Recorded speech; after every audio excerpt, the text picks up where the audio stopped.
nice, wasn't it, that, eh? There's nothing I like better than a christening. Do you like, son, look at me, do you like a christening, eh? I love a christening. Son, do you remember, look at me, look at Charlie, do you remember when you were christened, eh? Of course, we all know this lad as Arthur Worsley, but his real name is Arthur Glastit Worsley. That's his real name. The vicar called his knee on the font. And he was on a doorstep in a little basket. He was on a doorstep as a child for 2 days, and nobody took him, did they, son? Nobody took you. So his father and mother opened the front door and took him in again. Just look at him, eh? High-speed gas. White strength. Last week at this time we had Charlie Drake, the worker. This week, the shirker. And you know what? People write into me and they say, why doesn't he say something? They say, why doesn't he say something?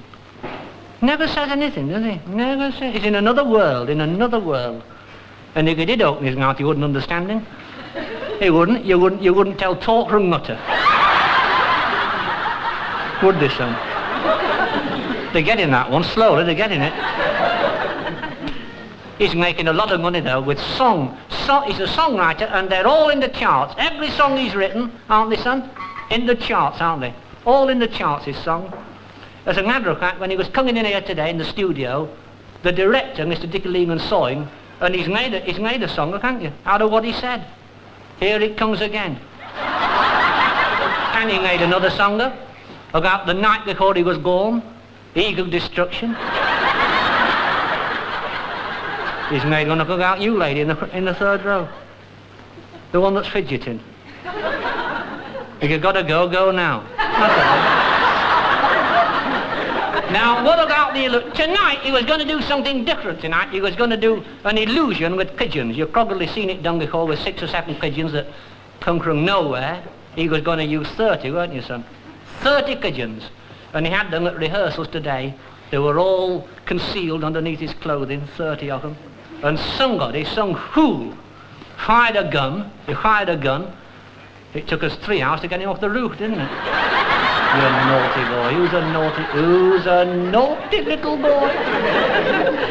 Who went to the Salvation Army and said, do you say naughty girls? And when they said you do, you said, what do you say? Say one for me, young Lundy.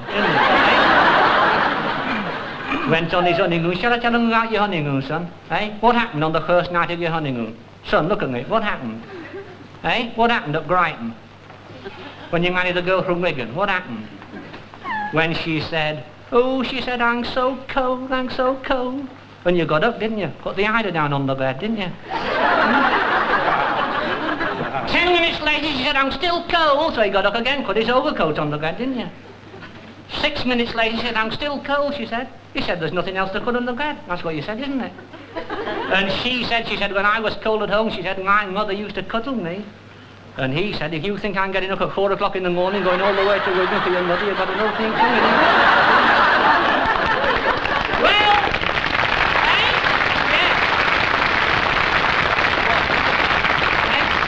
it's time for the train. It's time for the... You're not going to stick me in there, right? Don't go... Listen, whatever you do, why do I always have to go in here?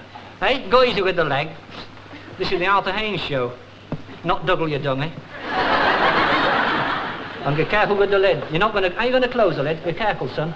You caught me nose in Glasgow. And you caught me toe in Southampton. And what happened in Manchester, I'm not saying it. Let me